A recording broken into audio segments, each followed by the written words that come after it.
29일 증권사 데일리 헤드라인입니다. 대신증권, 미국 증시와의 디커플링 해소, 원달러 환율에 달려있다고 보고 있고요. 이어서 동양증권입니다. 매수 시점을 타진할 수 있는 가격대에 도달했다고 판단했습니다. 부국증권에서는 환율과 수급 요인에 의한 하방 지지력 테스트가 조금 더 진행될 것으로 시장 내다보고 있고요. 이어서 신영증권은 2월 증시 전망을 해줬습니다. 무겁게 시작하겠지만 가볍게 나올 것으로 전망을 하고 있습니다. 네, 이어서 신한금융투자입니다. 삼성전자 조정 국면에서는 중국 소비재를 보자 강조하고 있고요. 토러스투자증권입니다. 프랑스의 개혁은 성공할 것인가 물음표 달고 있습니다. 우리투자증권에서는 역발상의 투자 전력이 필요한 시점이다 이런 전략을 제시하고 있고요. 마지막으로 IM투자증권에서는 코피기까지는 시장의 추가적인 상승 국면으로 진입하기 전까지는 중립 투자 의견을 제시한다고 밝혔습니다. 네, 먼저 우리투자증권의 데일리 내용부터 확인을 해보도록 하겠습니다. 오늘 우리투자증권에서는 역발상의 투자 전략이 필요한 시점이다 이렇게 얘기를 하고 있는데요. 최근에 외국인들의 차별적인 매도 공세가 계속해서 강화가 되면서 코스피 지수가 경기선인 121선을 무려 3개월 만에 하향 이탈하고 있는 상황입니다. 여기에서 이제 어떤 전략을 짜야 될까 그 부분에 대해서 오늘 밝혀주고 있는데요. 제목에서처럼 역발상에 좀 관점이 필요하다고 얘기를 하고 있습니다. 과거 사례를 보더라도 좀 과매도권 에 진입한 이후에는 주식시장이 빠르게 반등세로 돌아선 사례가 대부분이라고 밝히고 있는데요. 이번에도 그런 사례에 좀 포함이 되면서 좀 반등을 기대해 볼 수 있는 시점이 왔다고 판단을 하고 있습니다.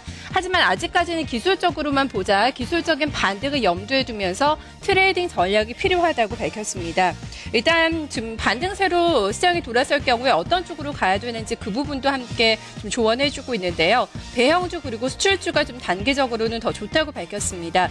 거기에 대한 근거 크게 4가지를 제시하고 있는데요. 먼저 가격 갭이 단기간에 확대가 됐다는 점, 가격 메리트가 있다는 얘기고요. 두 번째는 원화 강세에 대한 우려감이 경감이 되고 있고 실적이 이제 거의 다 발표가 됐습니다. 큰 업종별 대표주들이 실적 거의 다 발표하고 있는데요. 어느 정도 윤곽이 드러나면서 실적에 대한 불확실성이 해소가 되고 있다는 측면도 긍정적이라고 보고 있습니다.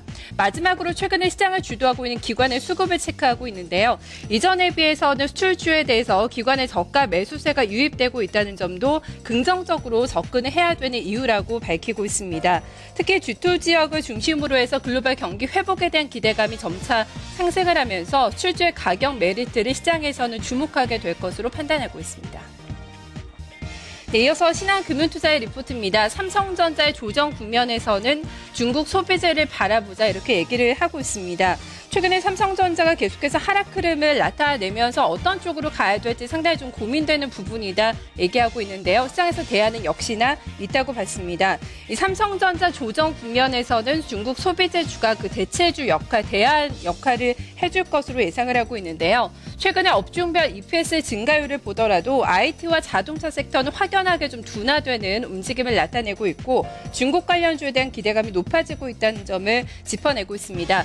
하지만 여기서 포인트는 중국의 이제 설비 투자 관련주가 아니라 중국 소비 관련주를 보자는 부분을 핵심적인 포인트로 얘기해주고 있는데요. 중국의 춘자 효과 등을 감안했을 때 단기적으로 종목들 가파르게 상승할 가능성도 있다는 측면을 얘기를 해주고 있습니다. 관련된 업종 좀 꼽고 있는데요. 화장품과 카지노, 여행 숙박, 그리고 백화점, 섬유의보, 그리고 중국 시장에 진출해 있는 음식료품 업종도 관심권에 두자고 조언을 하고 있습니다.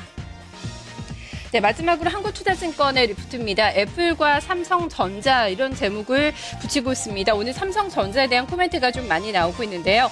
최근에 애플과 삼성전자 동반 하락 흐름 나타내고 있습니다. 특히 애플에게는 상당한 위기가 찾아왔다 이렇게 좀 코멘트를 내놓고 있는데요. 세그멘트 확장이 정체가 되고 있고 중국 임금 상승 등의 영향으로 인해서 좀 여러 가지 플랫폼 기업 모델 위기에 처해 있으면서 애플의 주가는 추가적으로 하락할 가능성도 배제할 수 없다는 측면을 얘기를 하고 있습니다.